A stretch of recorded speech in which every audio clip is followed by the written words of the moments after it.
पंचनामा न्यूज, सर्वसामान्य जनतेचा बुलंद आवाज। जिल्हाधिकारी डॉक्टर मिताली सेठी यांचा आदर्श निर्णय, स्वतःच्या मुलांना जिल्हा परिषद शाळेत दिला प्रवेश।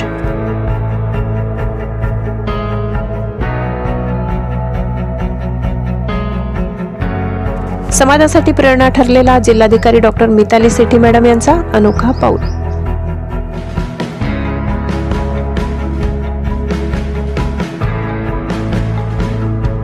नमस्कार मित्रांनो, स्वागत आहे पंचनामा न्यूज नवापूर चॅनेलवर। आज आपण पाहणार आहोत एक अशी खरी प्रेरणादायी कहाणी जी फक्त नंदुरबार जिल्ह्यापुरती मर्यादित नाही तर संपूर्ण महाराष्ट्रासाठी एक जिवंत उदाहरण आहे। ही कहाणी आहे नंदुरबार जिल्ह्याच्या जिल्हाधिकारी डॉक्टर मिताली सेठी मॅडम यांची। एक अधिकारी म्हणून त्यांनी अनेक निर्णय घेतले, पण आजचा त्यांचा निर्णय खरंच वेगळा आहे आणि तितकाच प्रेरणादायी।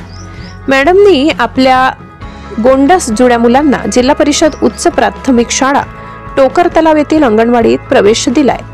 होय, ऐकून आश्चर्य वाटेल, पण हा निर्णय फक्त वैयक्तिक नाही तर सामाजिक क्रांती घडवणार आहे।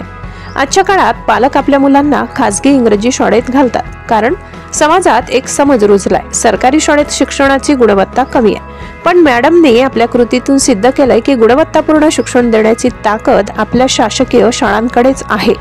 सरकारी शाळांमध्ये मुलांचा केवळ अभ्यास होत नाही तर त्यांचा सर्वांगीण विकास होतो।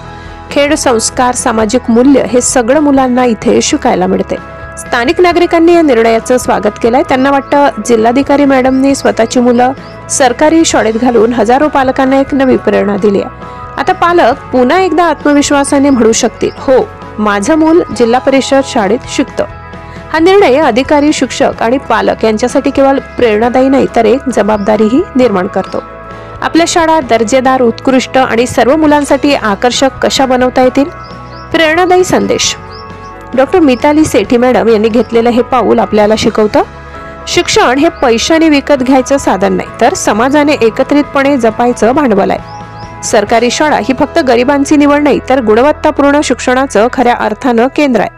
मित्रांनो, खरी बदलाची सुरुवात ही आपण स्वतः उदाहरण ठेवतो तेव्हा होते, आणि मॅडमने ठेवलेलं हे उदाहरण अनेक पिढ्यांसाठी प्रेरणादायी ठरणार आहे। शिक्षणाचं खरं बळ म्हणजे विश्वास, आणि तो विश्वास परत आणण्याची वेळ आता आली आहे।